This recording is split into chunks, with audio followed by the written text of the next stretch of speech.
All right, so we're diving into some seriously granular content strategy today Granular. for roofers. Yeah. Specifically, we've got a whole bunch of sources talking about service pages. Right. Like, how detailed should you actually get? Yeah.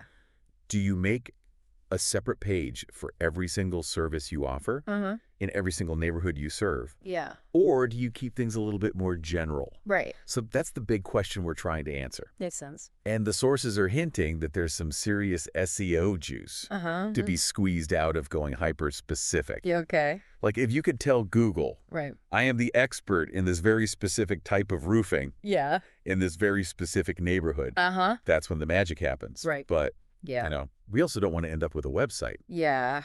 That's a nightmare for actual humans to use. Exactly. So finding that sweet spot Yeah. between SEO and user experience, For sure. that's the game. Absolutely. And I think the sources had some really interesting thoughts about that. Yep. Especially how to use location details Right. to make things more specific. Yeah. And the sources were saying it's not just about Right. mentioning the city you're in, Right. but really getting granular with it.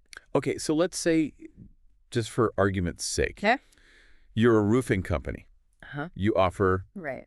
asphalt shingle repair, Okay. metal roof installation, Got it. and you do skylight fixes. All right. You do all three, Yeah. and you serve a major city, making a page for each of those in every single neighborhood you serve. Right? That seems crazy, right? That could be. But then again, someone searches Right. emergency tile roof repair near, and they name a very specific landmark in their city. Okay. That's a lead you want. Absolutely. You want to show up for that. 100%. So how do you balance that Yeah. need for super specificity Right. with not just having a website with a gazillion pages? Right. That's where it gets tricky. And I think this is where the source mentioned some really good strategies. Okay, get me. So one of them was talking about a plumbing website that they thought did this really well. Okay. And they had their main pages for their main services, like drain cleaning, water heater repair, stuff like that. Makes sense. But then within those pages, they used subheadings to get specific about the locations they served. Oh, that's clever. Yeah, so you could have like a main asphalt shingle repair page and then have a section for, midtown, downtown, whatever neighborhoods you're serving. Yeah. And you could even get hyper-local within those sections too.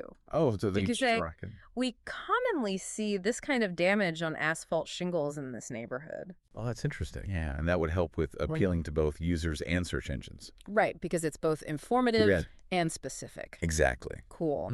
Now, another thing the sources were really hammering on was this idea of writing longer, more detailed content, but also keeping it user-friendly. Right. Which, honestly, can seem like a bit of a contradiction. It can be a tough balance to strike. So how do we do it? Well, I think the key is to think about the user journey. Okay. So imagine someone lands on your asphalt shingle repair page. Right. What are they thinking? Well, they probably want to know. Yeah. What are the common problems? Exactly. How much is it going to cost?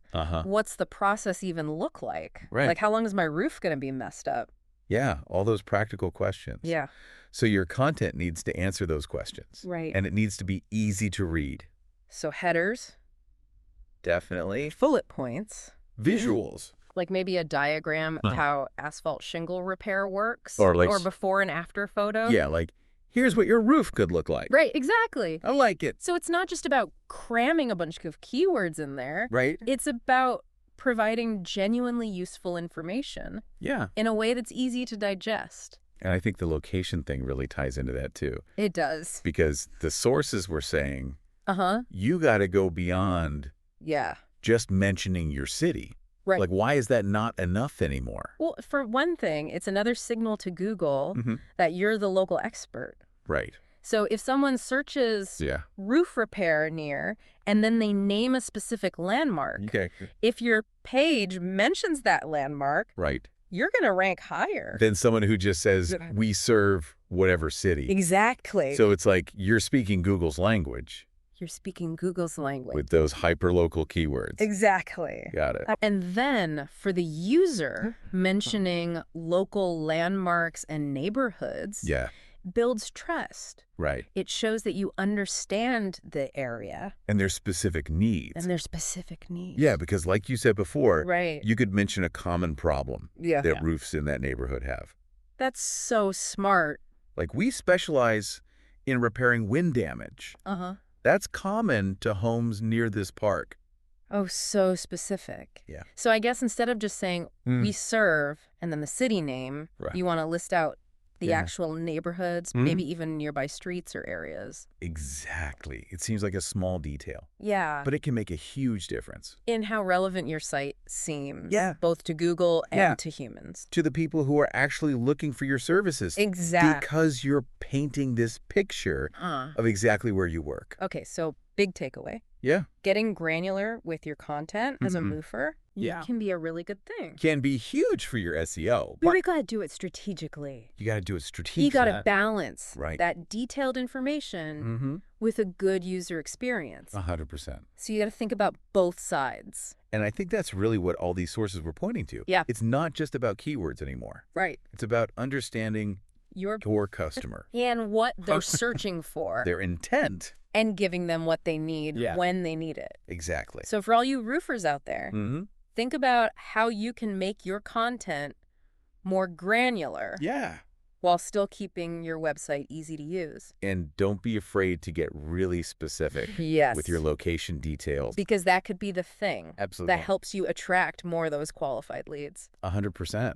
Awesome stuff. Yeah. Thanks for diving in with me. This was a really good deep dive. It was fun. We will see you next time. See you later, Dirty.